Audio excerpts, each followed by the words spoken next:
Dhanbad SNMCH के emergency में थोड़ी देर पहले जूनियर चिकित्सकों के साथ मारपीट की गई है। वैसे चिकित्सक जो लगातार इमरजेंसी में अपनी सेवा देते हैं, आउटडोर में अपनी सेवा देते हैं, इंडोर में अपनी सेवा देते हैं, ऑपरेशन के दौरान चिकित्सकों का सहयोग करते हैं, उसके बावजूद अगर इतना काम करने के बाद भी अगर उनके साथ मारपीट की घटना होगी तो नज़ारा कुछ ऐसा ही देखने को मिलेगा जैसा कि धनबाद एसएनएमसीएच के आपातकाल के सामने आपको आपातकालीन जो इमरजेंसी है उसके सामने जो देखने को मिल रहा है। और सीधे तौर पर इनसे ही हम बात करते हैं, आज की घटना की वजह क्या थी। सर बताएंगे घटना की वजह क्या थी और क्यों आप लोगों ने यहाँ पर पेन डाउन किया है? देखिए, यहाँ पे एक मरीज जो था वो एडमिटेड था।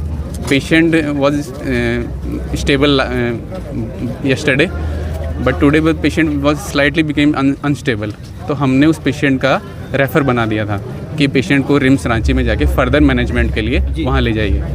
तो अब पेशेंट के जो अटेंडेंट थे वो उस समय मौजूद नहीं थे, एक लेडीज़ मौजूद थी। बट शाम को क्या हुआ, वो लोग जब अनस्टेबल होने लगा तो उसमें वो लोग रेफ़र के लिए तब जाके बोलने लगा कि रेफ़र ले जाते हैं। तो वो लोग इमरजेंसी में आया डॉक्टर से बात कराने के लिए कि एम्बुलेंस वाले से बात कर लीजिए। एम्बुलेंस वाले से बात करी डॉक्टर ने, तो उन्होंने बात कर ली, फिर उनको दे दिया। अब एम्बुलेंस का जो प्रोटोकॉल होता है उसमें ये कहा जाता है कि एम्बुलेंस थोड़ी देर बाद में आएगा, आधा घंटा बाद, 3 घंटा बाद, जब एम्बुलेंस का अवेलेबिलिटी होगा तभी आएगा। तो उसके बाद में वो लोग बात कर लिए। अब एम्बुलेंस 1-1.5 घंटे तक नहीं आया और पेशेंट इस दौरान डेथ कर गया। तो इसका अटेंडेंट जो था उन लोगों का ये कंप्लेन था कि डॉक्टर ने जो था वो एम्बुलेंस प्रोवाइड नहीं करवाया है, इसलिए वो लोग मारपीट पे उतर गए और इमरजेंसी रूम में से जो डॉक्टर थे ऑन ड्यूटी उनके साथ मारपीट किया गया। मारपीट हुई है? एक इंटर्न थे, जूनियर रेजिडेंट थे, एक एसआर थे। जो भी डॉक्टर उस रूम में थे, 4-5 लोग थे, उन सबको वहाँ से उस रूम में से बाहर लाया गया, खींच के कॉलर पकड़ के, और उनको बाहर लाके उनके साथ अंदर भी रूम में और बाहर भी इमरजेंसी का जो हॉल है वहाँ भी जाके लाके उनके साथ मारपीट की गई।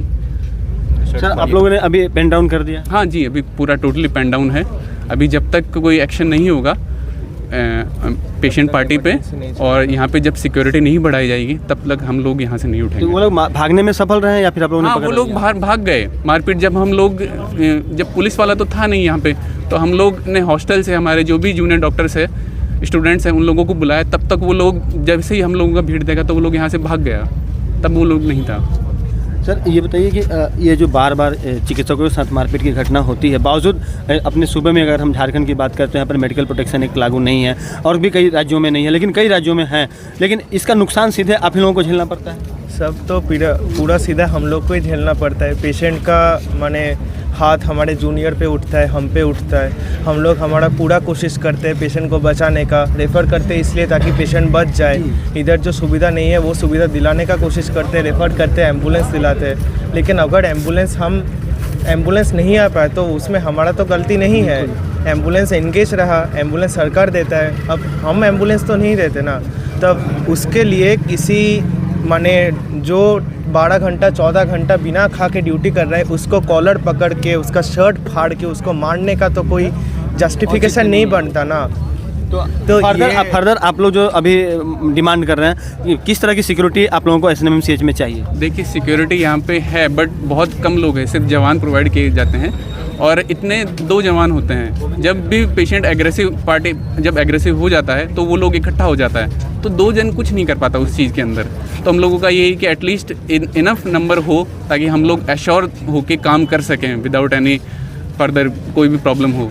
बिल्कुल। तो अभी जिस तरह से यहाँ पे चिकित्सकों ने बताया कि पर्याप्त संख्या में सुरक्षा जवानों की नियुक्ति यहाँ पर हो, साथ ही ये श्योर हो कि इनके साथ काम के दौरान किसी तरह की वैसी घटना नहीं होगी जो घटना आज घटी है। इससे पहले भी इस तरह की घटनाएं होती रही है। पूरे मामले में हम अस्पताल प्रबंधन से भी बात करने का प्रयास करेंगे और जानेंगे कि किस तरह की सुविधा यहाँ पर चिकित्सकों को दी जाएगी ताकि वो पूरी तरह से सुरक्षित वातावरण में काम कर सकें और कभी भी पेशेंट पार्टी की तरफ से अगर इस तरह की घटना होती है तो उन पर भी कार्रवाई त्वरित हो जाए। इस तरह की भी व्यवस्था सुनिश्चित करनी होगी एसएनएमसीएच प्रबंधन को, तब जाकर के यहाँ पर जो आज आप पेन डाउन स्ट्राइक देख रहे हैं वो खत्म होगा, वरना ये आंदोलन उसी तरह चलता रहेगा और जो मरीज भर्ती हैं उन्हें तो परेशानी होगी ही। सहयोगी रोशन एवं प्रभात के साथ राजकुमार जायसवाल, 11 स्कूप्स, धनबाद।